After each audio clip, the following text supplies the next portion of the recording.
In this video, I want to talk about how we brought this fashion eyewear and sunglasses brand from roughly 1.7 ROAS on Facebook, about 5 ROAS on Google, to an overall ROAS of 9.8 within just 30 days. My name is Justin and I'm the founder at Wizo Media, an e-commerce marketing agency specializing in elevating thriving brands by simplifying e-commerce growth.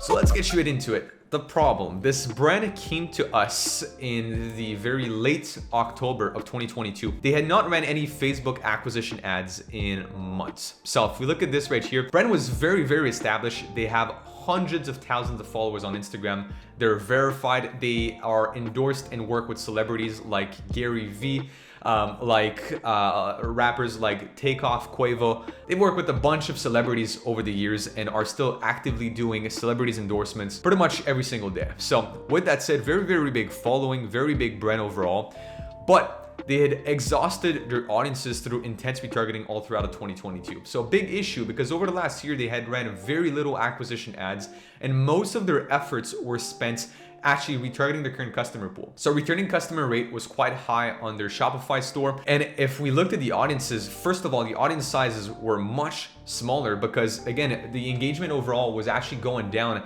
in the months prior to our partnership. And last but not least, they had quite high budgets. So doing retargeting was actually not so good of an idea because the frequency was getting so high so rapidly that we were just showing the same ads to the same people over and over again. And then their in-house marketing manager was running all of their ads and basically needed their agency's help to scale because they did not have an agency for the last year. It was just that guy running the ads. Basically, he was keeping afloat the Google ads and pretty much had turned off everything on Facebook as he saw that all they were doing was retargeting. And keep in mind, this was one of the last brands that we took on for the Black Friday and Cyber Monday season in 2022 because again, they came to us very late October, so giving us very little time for us to get started and try and kill it for them for the big day. So they're gonna summarize the solution and what we did for that brand. Well, first of all, we reintroduced acquisition campaigns on Facebook, which helped a lot, as you're gonna see in a second.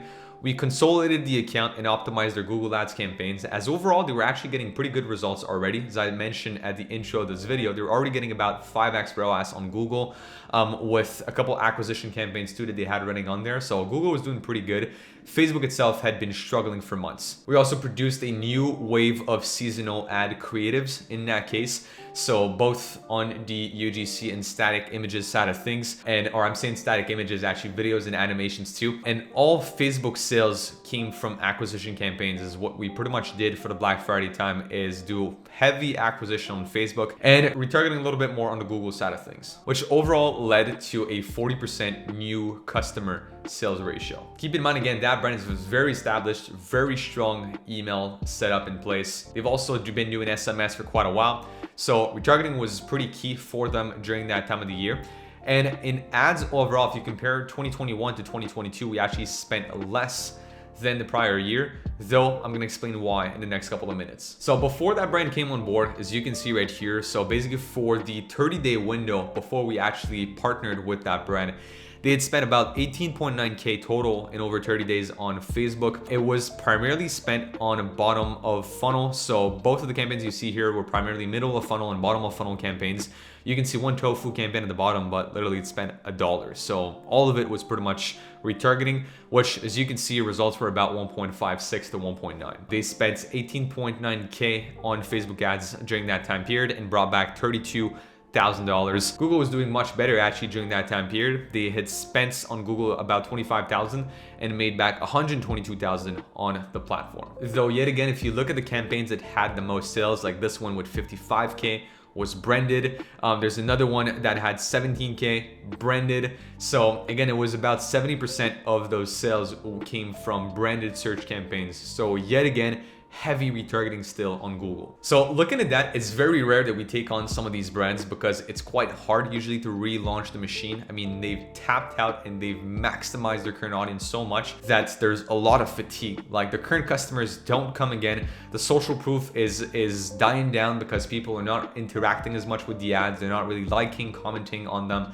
because they're just getting tired of seeing that brand over and over again. But after right here, so first of all, we introduced Triplewell once they first came with us, because it's mandatory for all of our clients to be on Triplewell as they start working with us, because we use more than one ad platform usually. So we want to make sure that we can track omni-channel marketing as best as possible. It's also to help with accuracy when billing the clients. Last but not least, just makes it that much easier when optimizing the ad campaigns. So during the Black Friday and Cyber Monday weekend, so from Friday to Monday, we spent about 30K, which is a big jump in the spend volume that they were used to be doing over 3 months. So if we go back right here on the prior 3 months, they had spent about 50K in 3 months, and now we spent 30K in 4 days. So spent 30K, which brought back about $279,000 in sales total for an overall ROAS of 9.87. For an overall ROAS of 9.87 for that brand, as I say right here, under 7 days, it's actually just a 4-day weekend of Black Friday. So looking at these stats right here, we actually spent $28,000, brought back almost $280,000 for a 9.87 blended ROAS. I said earlier I was gonna get back to why we actually spent less than the year prior. So if you look at the year prior, they actually spent, I think it was $42,000 or $44,000 during that Black Friday weekend. The reason we actually spent less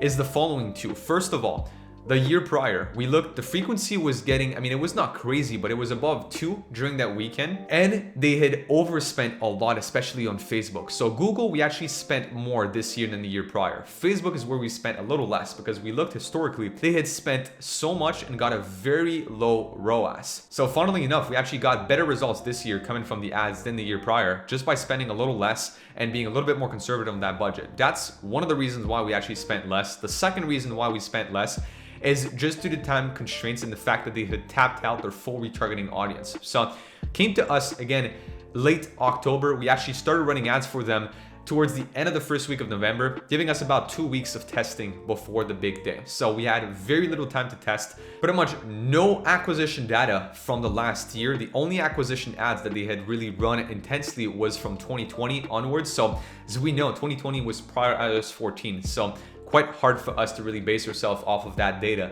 in order to create campaigns. So it was about creating campaigns for acquisition and not relying too heavily on retargeting when the big day came, which I think, again, looking at that, we got a little over 40% of new customer rate, which we're pretty happy with overall. The brand is actually also very happy with, and it gives them very healthy stats overall for this Black Friday weekend. If you're a marketer, somebody who runs Facebook ads, TikTok ads, you work with e-commerce brands, or you are an e-commerce brand owner, then I invite you to click in the description below and join our free Facebook group, where you're one of the first to know about these upcoming videos. You get access to our exclusive 25-minute training just for the group members. And last but not least, any questions that you may have, you can ask in that group and I'll be super fast to respond back to you. Or if you're listening to this and you're an e-commerce brand owner making at least $50,000 a month with your brand, then also check out the description below, click on the link to book in a chat with myself, fill out the call questionnaire, and on that call, we'll have a chat together, see if you're a good fit for one of our e-commerce marketing programs. If that's the case, we'll help you scale through paid ads, UGC, and creative editing. If not, worst comes to worst, we'll just leave you with a free action plan to implement on your own. So on that note, make sure you check out other videos on the channel for some more useful e-commerce marketing tips, and I'll see you guys in the next video. Peace.